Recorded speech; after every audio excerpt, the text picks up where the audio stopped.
अब गंगाधर बुज्जी को मंडप से भगाकर एक मंदिर में उससे शादी कर लेता है। धीरे धीरे दिन बीतते जाते हैं और उनकी जिंदगी खुशियों से भर जाती है। कुछ समय बाद उनकी एक प्यारी सी बेटी होती है जिसका नाम वो सरस्वती रखते हैं। बुज्जी का भाई भी आखिरकार गंगा को अपना लेता है और सबकी जिंदगी हंसी खुशी चलने लगती है। साल गुजरते हैं और अब सरस्वती बड़ी हो चुकी होती है। गंगा चाहता था कि उसकी बेटी पढ़े क्योंकि ये उसके पिता का अधूरा सपना था जो वो खुद पूरा नहीं कर पाया। लेकिन एक बड़ी समस्या थी, पटेल नीची जाति के बच्चों को स्कूल में जाने नहीं देता था। इसलिए गंगा मास्टर जी को रास्ते में रोककर अपनी बेटी को पढ़ाने की विनती करता है। मास्टर जी डरते हुए कहते हैं अगर पटेल को पता चला तो बहुत बुरा होगा। लेकिन गंगा ठान चुका था, मेरी बेटी पढ़ेगी। मास्टर जी शर्त रखते हैं, अगर तुम उस जंगल से शहद लाकर दे दो तो मैं तुम्हारी बेटी को पढ़ाऊंगा। गंगा जानता था ये आसान नहीं है, फिर भी कहता है ठीक है मैं लाऊंगा। और वो तुरंत जंगल में जाकर मधुमक्खियों के छत्ते से शहद निकाल लाता है। अगले दिन वो शहद मास्टर जी को दे देता है। अब मास्टर जी सरस्वती को पढ़ाना शुरू कर देते हैं। अब हर दिन मास्टर जी पढ़ाने के बदले गंगा से कुछ न कुछ मंगवाने लगे। एक दिन उन्होंने वो मांग लिया जो उन्हें नहीं मांगना चाहिए था। मास्टर जी बोले ये आखिरी बार है, पटेल के घर एक सुंदर सी मूर्ति देखी है, अगर तुम वो ला दोगे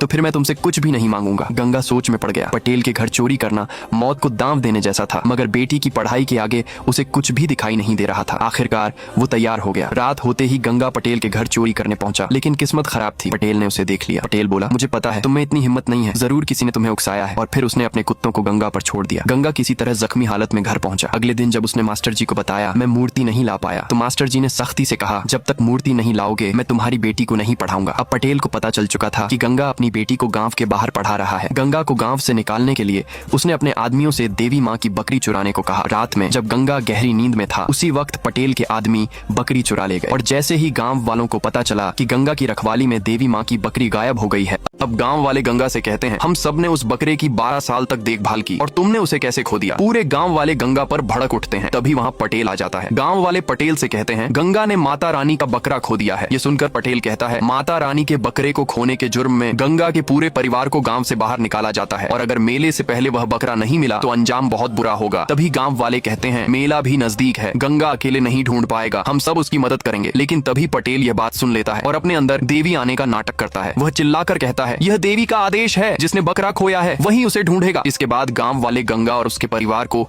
गांव से बाहर निकाल देते हैं। गंगा गांव के बाहर एक छोटी सी झोपड़ी बनाकर रहने लगता है। इधर पटेल मूर्ति चोरी के शक में मास्टर जी को मारने लगता है। वह गुस्से में कहता है गंगा पर तुमने ऐसा कौन सा जादू किया था, मैंने उसे कुत्तों से कटवाया, फिर भी उसने तुम्हारा नाम नहीं लिया। इसके बाद मास्टर जी गंगा के पास आते हैं और पूछते हैं तुमने ऐसा क्यों किया, अगर मेरा नाम बता देते तो तुम्हें यह सब नहीं सहना पड़ता। तभी गंगा कहता है मैंने अपने पिताजी को इसलिए खो दिया क्योंकि वे मुझे पढ़ाना चाहते थे। उसी दिन समझ गया शिक्षा ही भगवान है और आप मेरी बेटी को पढ़ा रहे हैं, इसलिए आप ही मेरे लिए भगवान है। अब मास्टर जी गंगा की बात सुनकर कहते हैं आज से तुम्हारी बेटी को पढ़ाने की जिम्मेदारी मैं लेता हूँ और सिर्फ तुम्हारी बेटी ही नहीं पूरे गाँव के बच्चों को पढ़ाऊंगा, लेकिन उससे पहले जितना जल्दी हो सके माता रानी के बकरे को ढूंढ लाओ, तभी तुम्हारी बेटी की पढ़ाई भी शुरू होगी। ये सुनकर गंगा खुश हो जाता है और कहता है ठीक है मैं जल्दी ही बकरे को ढूंढ लाऊंगा। तभी गांव के कुछ लोग एक बूढ़ी दादी को गंगा के पास लाते हैं। दादी कहती हैं अगर तुम बकरे को ढूंढना चाहते हो तो मेरी बात मानो, गांव के बाहर एक मंदिर है, वहां जाकर अपने आप को 300 बार कोड़े मारोगे तो बकरा मिल जाएगा। गंगा तुरंत मंदिर पहुंचता है और अपने आप को कोड़े मारने लगता है, मगर फिर भी बकरा नहीं मिलता। गाँव वाले फिर कहते हैं इस बार वहाँ आग के ऊपर चलो, बकरा जरूर मिलेगा। लेकिन गंगा भगवान से बार बार प्रार्थना करने के बाद भी बकरा नहीं ढूंढ पाता। इसके बाद गाँव वाले पटेल से कहते हैं हमने बहुत ढूंढा पर बकरा नहीं मिला, अब हमारे साथ आप क्या करेंगे। तभी पटेल के अंदर देवी आने का नाटक शुरू हो जाता है। वो कहता है मैं उस बकरे को देख सकती हूँ, वो गांव की उत्तरी दिशा के झरने के नीचे है, जो भी वहां जाएगा उसे बकरा मिल जाएगा। ये सुनते ही गांव वाले डर जाते हैं